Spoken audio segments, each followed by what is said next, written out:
December 1924. Arnold Gillette opens the last of 14 crates on the pier at Catalina Island. The bison walk into hills their ancestors never saw. For the Lasky film crew, they were just part of the set for a Western. Filming wrapped, and a question came up. What now? Shipping the bison back was expensive, so they were simply left behind. The people left on the last ferry, too. Nobody on that pier could have imagined what would happen next. An island with predators? No. An island with no predators. A climate these animals had never known. In 100 years that would turn an offhand decision into one of the strangest stories in California ecology. To understand what happened next, you have to understand exactly where these animals ended up. Catalina Island is 194 square kilometers of rocky land in the Pacific. No predator capable of stopping a bison. A Mediterranean climate.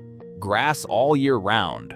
For animals that came from Yellowstone, where winter temperatures dropped to -30, this was paradise.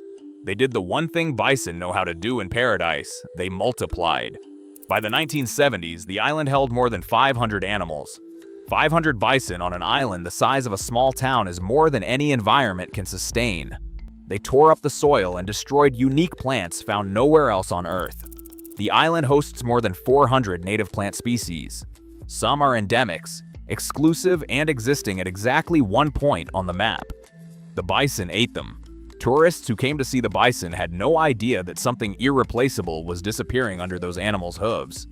In 1972, the island came under the management of the Catalina Island Conservancy, a non-profit conservation organization.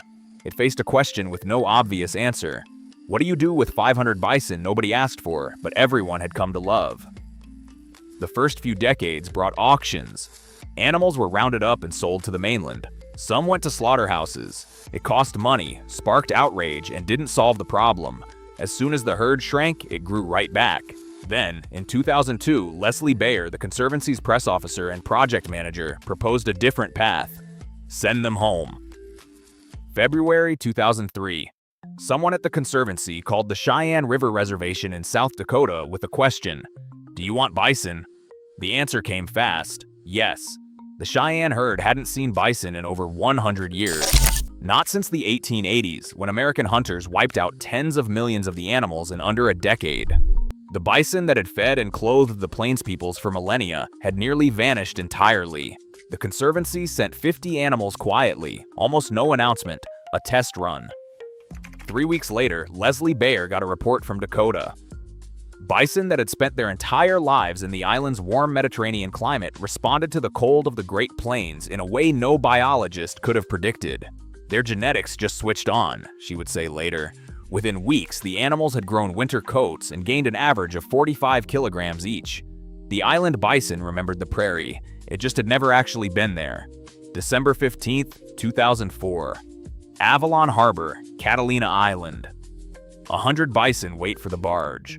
Ahead of them, 30 hours of travel, first by sea to the mainland, then by truck across the desert and the Midwest Plains to the Rosebud Reservation in South Dakota.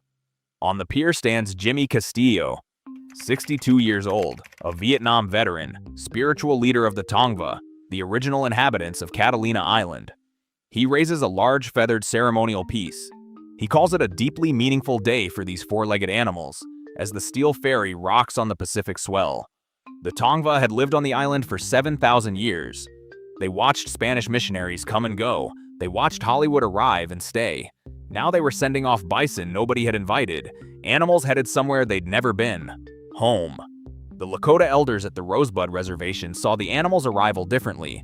To them, it fulfilled a prophecy left by Crazy Horse in 1877 about the return of the Little Bison, who would bring the tribe into a new era. Catalina bison really are smaller than mainland bison, roughly 2/3 the size. They matched the description exactly. 30 hours later, Sonny Skyhawk, a Native American actor who had helped secure funding for the operation, confirmed that every animal had made it to South Dakota alive. The funding came from Maurice Lyons, chairman of the Morongo tribe of Southern California. He framed it as restoring not just bison, but a symbolic piece of Native American culture to its roots.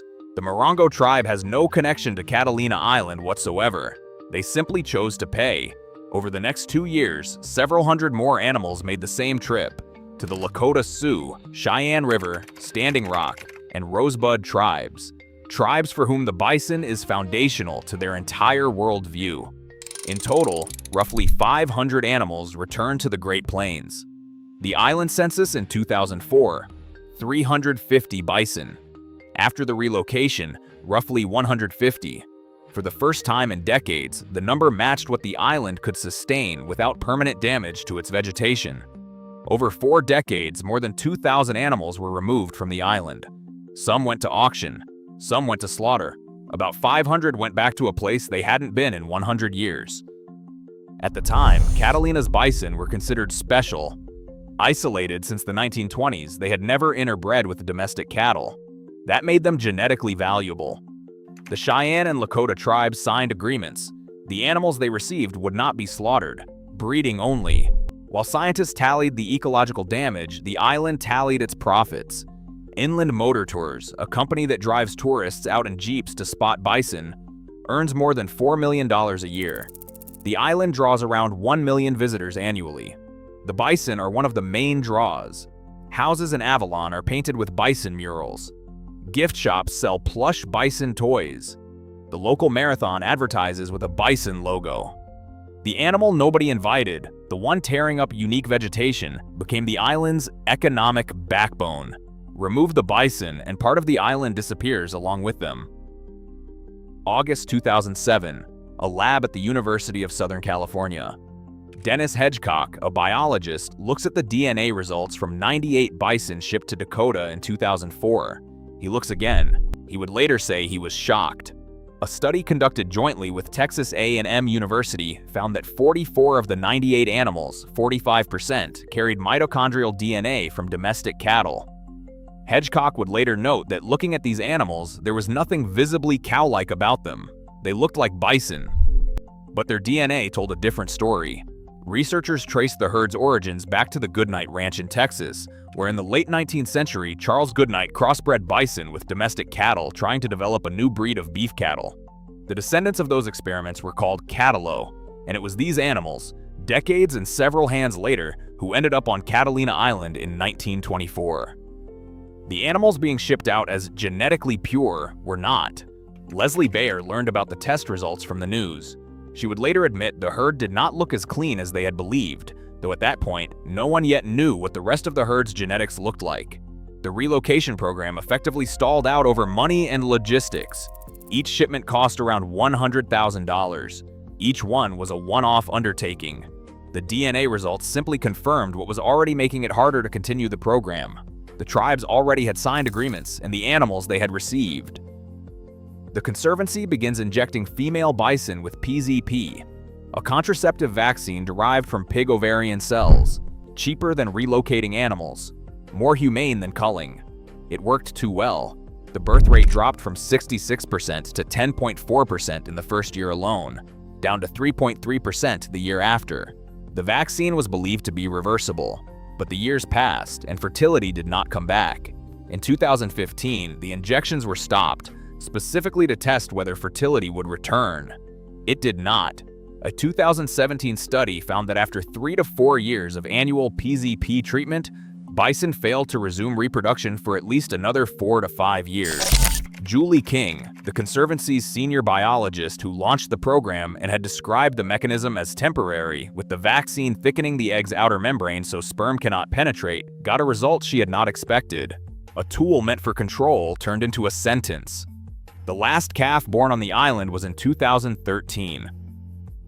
Lauren Denhart, the Conservancy's Senior Director of Conservation, would confirm this in 2024. The last date. The last data point. After it, only aging remains. The island now holds roughly 80 animals. Some are over 30 years old. Bison typically live 10 to 20 years. Catalinas have lived to 40. The island's quiet, the absence of predators, the mild climate. All of it kept them alive far longer than any wild environment would. But that's only a postponement.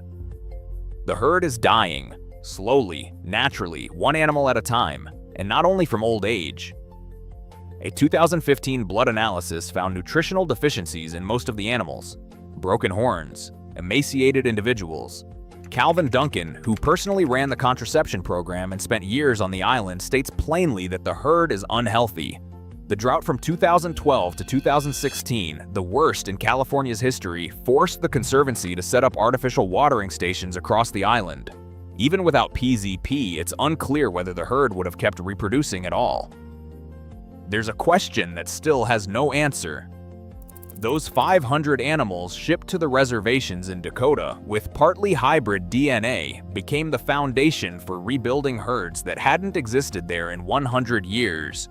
They grew up on the plains, grew winter coats, had calves, but whether to call them real bison is a question without a simple answer. As of 2025, only 4% of the roughly 500,000 bison in North America live in so-called conservation herds. The rest are commercial ranches. Most of those carry the same hybrid DNA. Pretending there are pure and impure bison means ignoring what happened 150 years ago, when hunting wiped out tens of millions of animals and left fewer than 1,000. The people who saved them saved what they could and crossbred them with whatever stock they had on hand. The Catalina Island Conservancy isn't restarting the relocation program. Staying with what exists now is also a decision. And there's one more detail. Juanita Constable, a consulting biologist on the 2003 study, warns that removing the bison from the island entirely would raise fire risk. Without grazing, grass accumulates. It becomes fuel. Catalina Island already burns. In 2007, a fire destroyed more than 4,700 hectares. In January 2026, the state of California approved a plan to cull the island's population of mule deer, another invasive species introduced in the 1920s that damages the island even more aggressively than the bison and threatens the underground aquifer. The island is still paying off decisions made 100 years ago. The bison are only the first line item on that bill. But the question remains, if the herd on the island eventually dies out completely, and it will, does that count as a failure? Or is it instead the ending of something that never should have started in the first place? December 2024. Exactly 100 years. The Conservancy no longer ships bison off the island or brings in new ones. The official position is simple: leave the herd alone. Without intervention, it will disappear on its own, through natural aging, over the next 20 to 40 years. Calvin Duncan, the Conservancy's former biologist, proposes 3 options. Keep 12 or 13 females fenced along the tourist route, restart the contraception program, or send the remaining animals back to Dakota. The Conservancy has chosen none of these. Meanwhile, the island is settling its next bill from the 1920s. In January 2026, California approved a plan to cull the mule deer population using ground-based shooters. The deer are also an invasive species, also introduced by people, also living with no predators. The bison were simply first. On the hills above the isthmus, roughly 80 silhouettes stand. Some are over 30 years old. They stand exactly where they've always stood, going nowhere. Arnold Gillette, that day in 1924, simply opened the crates and walked away. He had no idea he was opening something that would last 100 years and still has no name, not a zoo, not a sanctuary, not wilderness. Something in between. An island that can't get rid of them and can't do without them either.